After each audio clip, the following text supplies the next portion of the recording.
કેવડિયા ખાતે છેલ્લા ઘણા વર્ષોથી નાની નાની દુકાનો લારી ગલ્લાઓ ચલાવીને પોતાના પરિવારનું ગુજરાન ચલાવતા આદિવાસી પરિવારો પર આજે જ્યારે ભાજપની સરકારે ઉદ્યોગપતિઓના ઇશારે બુલડોઝર ફેરવી દીધું છે, જેની અમે નિંદા કરીએ છીએ અને અમે વખોડી કાઢીએ છીએ અને મૃદુ અને મક્કમ મુખ્યમંત્રીશ્રીને કહેવા માંગીએ છીએ, ગરીબો પર તમે મક્કમતાથી કામ લેવ છો ત્યારે તમારા જ મંત્રી ભીખુસિંહ પરમાર અને બચુભાઈ ખાબડના પુત્રો દ્વારા બીજેડ કૌભાંડ અને મનરેગા કૌભાંડ કરવામાં આવ્યું છે, એમના ઘરે તમે ક્યારે બુલડોઝર ફેરવવાના છો?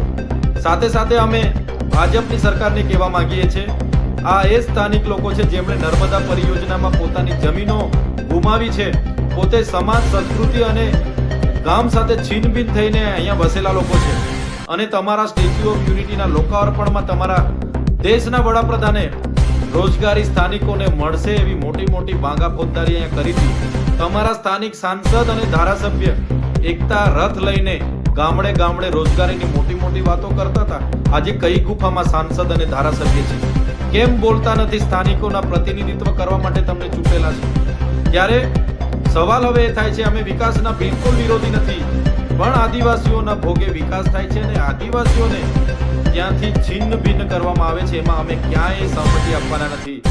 સરકાર ભૂતકાળમાં નર્મદા હોય, ઉકાઈ હોય, કરજણ હોય કે બીજા નહેરો હોય, નેશનલ હાઈવે હોય, જેટકો હોય, જીએમડીસી હોય કે જીઆઈડીસી ના નામે અમારી જમીનો તો છીનવી જ છે, પણ આવનારા દિવસોમાં એ ચાહે વાલિયા ડમલાઈ લિગ્નાઇટ પ્રોજેક્ટ હોય, hydro project Naswadi, uranium project Ambadungar કે પછી સાપુતારાથી સ્ટેચ્યુ ઓફ યુનિટીનો કોરિડોર હોય, નેશનલ હાઈવે 56 હોય કે માલસામોટ પ્રોજેક્ટ હોય, અમે ક્યાંય એક ઇંચ જમીન પણ સરકારને આપવા સહમત નથી અને આ પ્રોજેક્ટ કરવા દેવાના નથી.